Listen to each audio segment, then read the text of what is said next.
ગુજરાતમાં હાલમાં સ્થાનિક સ્વરાજ્યની ચૂંટણી પૂર્ણ થઈ છે, ત્યારે બોટાદ જિલ્લા પંચાયતમાં આવેલા પરિણામોમાં કોળી સમાજનો દબદબો રહેવા પામ્યો છે.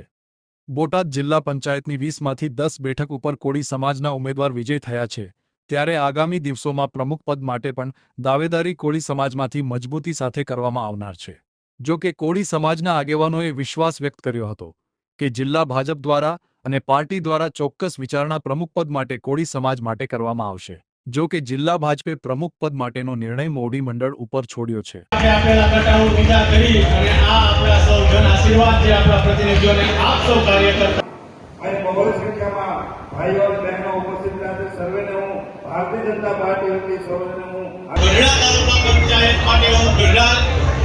ગ્રામ્ય મંડળના પ્રમુખ મહામંત્રી ચૂંટણી ઇન્ચાર્જ સિનિયર આગેવાનો અને સાથે આપણે આભાર સ્વાગત કરીએ છીએ.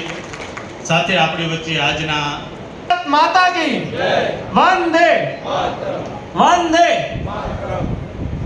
કાર્યકર્તાઓને કામે લગાડ્યા. અનેક કાર્યકર્તાઓને જવાબદારી સોંપવામાં આવી કે ભાઈ તમે લોકો બહાર નીકળો. તે સ્ટેજ ઉપર પોતાનું સ્થાન ગ્રહણ કરશે. મમતાબેન કલ્પેશભાઈ પાવરા, ત્યારબાદ આપણા ધારાસભ્ય શંભુનાથ બાપુ, એવા ધંધુકાના ધારાસભ્ય શ્રી કાળુભાઈ, રાજ્ય સરકારના પ્રતિનિધિત્વ જેવું કરી રહ્યા છે એવા માન્ય મંત્રી શ્રી દેવાબા, એવી જ રીતે આપણા માન્ય ધારાસભ્ય શ્રી શંભુનાથ.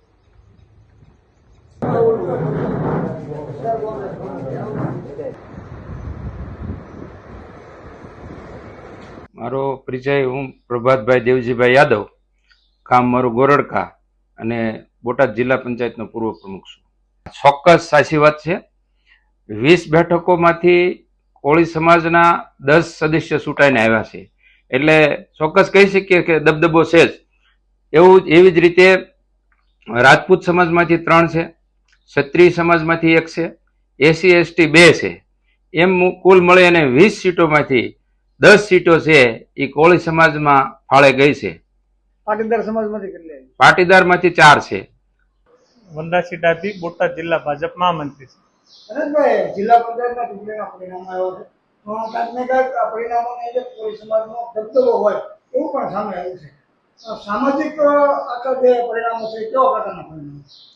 ભારતીય જનતા પાર્ટીમાં ભૌગોલિક પરિસ્થિતિ, જ્ઞાતિકીય રીતે અને બધું જોઈ અને ભારતીય જનતા પાર્ટીના મોવડી મંડળે બધાને પ્રતિનિધિત્વ આપવા માટેનો હંમેશા પ્રયાસ કર્યો છે.